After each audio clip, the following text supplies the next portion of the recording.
Hi, it's for you, Justice Kavanaugh. I'm sure there's a lot of you raising a beer to him today. I'm tickled to death that it wasn't, the Pence didn't have to do the last vote. I think 48 to 50 is perfectly respectable. It looked so bad there for a while. The left just pulled out all the stops. And then when they brought in George Soros and his wallet and his pre-made signs and his professional activists, it's just cheating. It's just cheating. And it's so typical though. The elites, they hate to be called that, but they live in their little cloud and that's what they do against regular, real people. And I think this is a real triumph for President Trump. I'm really proud of his choice. I listened to some of the people talk about all of these bad decisions that Judge Kavanaugh made, and frankly, I don't care. I listened to the man speak, and I believe in his temperament, and I absolutely believe that he had nothing to do with anything related to the psychopath Christine Ford. I really wish that somebody could get a GoFundMe started, that we could hire a fleet of private detectives and get to the root of all this, and that my fantasy is he will file some libel or slander, since I don't know the difference, charges against her and take her to court.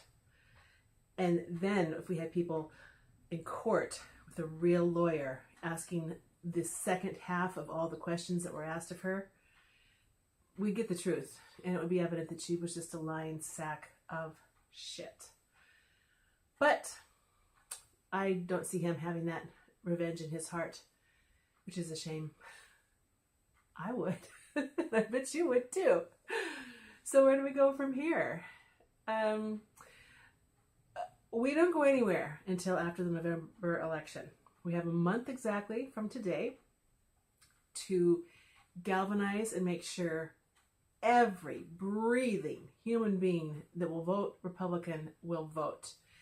And that's our job.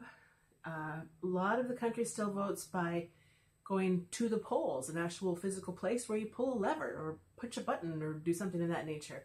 Here in Washington, we're mail-in. So we kind of lack that drama, which is a shame. But I think our ballots are in the mailbox right now. I haven't looked. And that's really going to be the pivotal time, because when the Democrats lose to the degree that I believe they're going to lose, it's going to get ugly.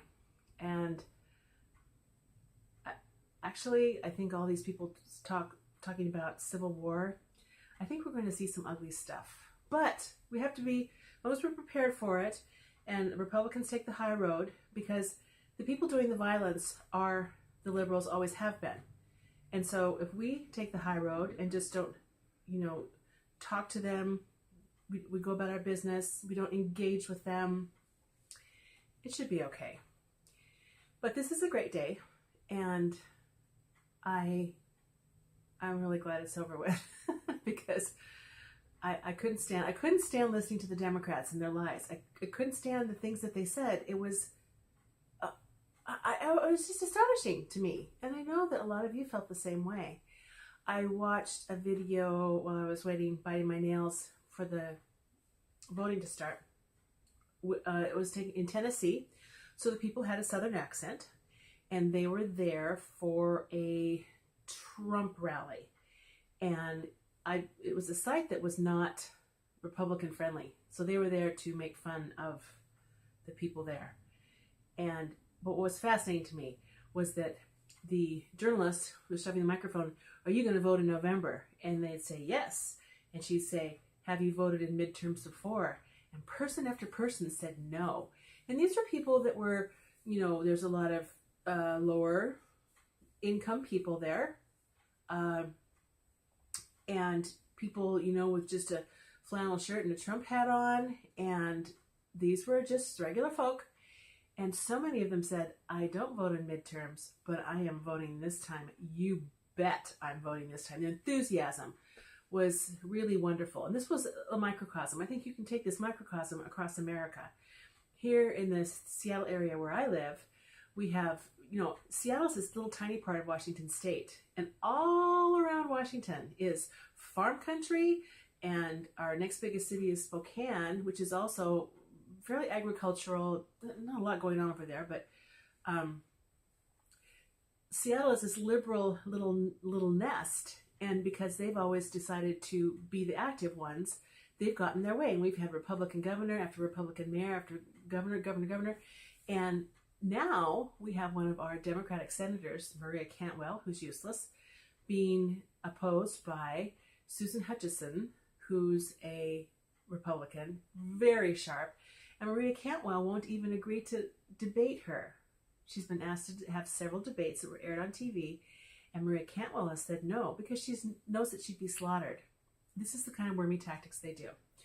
But I'm feeling pretty hopeful about this Senate seat. That would be really cool. That would leave us with one Democratic Senator, Patty Murray, and one Republican. And I think this is the first time in decades that we really have a chance. So this should spur you on to talk to your friends, if you can. Talk to people you know, just make sure that they're registered. Washington State has we go to the 16th for registering. Every state's different, so find out when your state is and see if you can talk somebody into registering, and maybe you can have a conversation with them. This is what we got to do. Every vote is going to count. Every race is going to count for having people that support Donald Trump and his policies that are making this country finally be the strong, independent country that it is. So that's my lecture for the day. Have a great weekend. Bye.